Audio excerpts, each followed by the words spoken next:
Halo semuanya, perkenalkan nama saya Ivan Beka Masilain dari kelas 12 IPA 4, absen 19 dari SMA Fansilius Banda Lampung. Nah, di sini saya akan menjelaskan manfaat dan dampak radiasi elektromagnetik. Nah, sebelum kita mengetahui dampak dan manfaatnya, pertama-tama kita harus mengetahui dulu apa itu gelombang elektromagnetik. Radiasi elektromagnetik adalah kombinasi medan listrik dan medan magnet yang berosilasi dan merambat lewat ruang dan membawa energi dari satu tempat ke tempat yang lainnya. Nah, setelah kita mengetahui apa itu radiasi elektromagnetik, barulah kita bisa mengetahui manfaat dan dampaknya. Nah, di sini pertama-tama saya akan menjelaskan manfaat gelombang elektromagnetik dalam kehidupan sehari-hari dan ilmu pengetahuan. Nah, kan kalau di gelombang elektromagnetik itu ada 7 jenisnya. Di sini saya buat yang pertama radio itu saya bagi jadi dua, yaitu gelombang radio MF dan HF, dan yang kedua gelombang radio UHF dan VHF.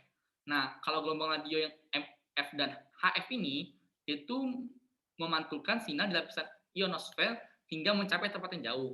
Sedangkan di UHF dan VHF itu memantulkan sinyalnya di atmosfer atau ionosfer, tapi dia menuju satelit.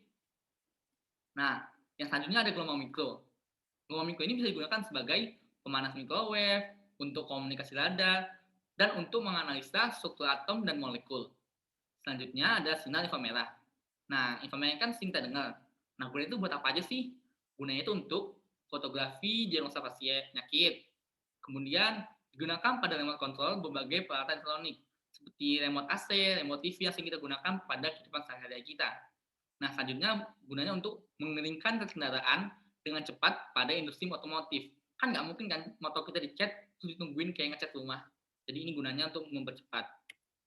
Nah, yang selanjutnya ada sinar tampak. Nah, sinar tampak ini gunanya untuk membantu penglihatan mata manusia.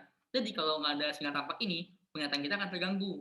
Lalu, salah satu aplikasi dari sinar tampak itu adalah penggunaan sinar laser dalam serat optik pada bidang telekomunikasi.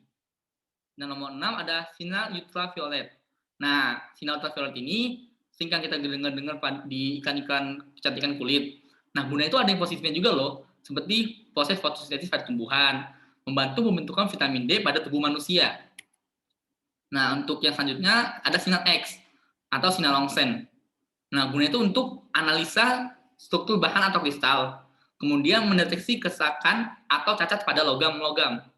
Kemudian kayak memeriksa barang-barang di bandara udara atau pelabuhan. Itu kayak kita pas ke bandara, tas kita dimasukin ke mesin gitu, nah itu untuk ngecek isi dalam tas kita tanpa membukanya. Kemudian ada sinar gamma. Guna sinar gamma ini dimanfaatkan dalam dunia kedokteran untuk terapi kanker, seperti kemoterapi. Nah, selanjutnya ada dimanfaatkan untuk sterilisasi peralatan rumah sakit. Itu biar habis dipakai ke hati pasien, kepasang lagi udah lebih aman, karena bakteri sudah mati. Kemudian untuk sterilisasi makanan dan bahan makanan kalian. Nah, itu adalah dampak-dampak positif dari gelombang elektromagnetik. Selanjutnya kita akan membahas bahaya dan dalam pemanfaatan sinar elektromagnetik. Nah, di sini ada beberapa bahaya dalam pemanfaatan sinar elektromagnetik, seperti dalam sinar ultraviolet, jika dipakai terlalu banyak, pada manusia dapat menyebabkan kanker kulit, katarak mata, dan menghitamkan warna kulit. Dan apabila terjadi lubang ozon, maka sinar UV, khususnya jenis UV tipe B, yang memiliki panjang gelombang 290 nanometer, yang menembus ke permukaan bumi, dan kemudian mengenai orang, dapat menyebabkan kulit manusia tersengat, dan mengubah molekul-molekul DNA kita. Dan bahkan bila berlangsung terus-menerus dalam jangka waktu yang lama, kita akan terkenal kanker kulit, termasuk makhluk hidup lainnya seperti hewan-hewan. Kemudian dampak negatif selanjutnya adalah dampak negatif WiFi sehubungan dengan radiasi elektromagnetik. Kan kita kan pakai WiFi itu sehari-hari. Kita sering ngerasain kayak keluhan nyeri di bagian kepala, telinga, tenggorokan, dan beberapa bagian tubuh lainnya bila berada dekat dengan peralatan elektronik atau menara pemancar kayak sutet. Makanya kita tidak boleh membangun rumah kita di bawah sutet.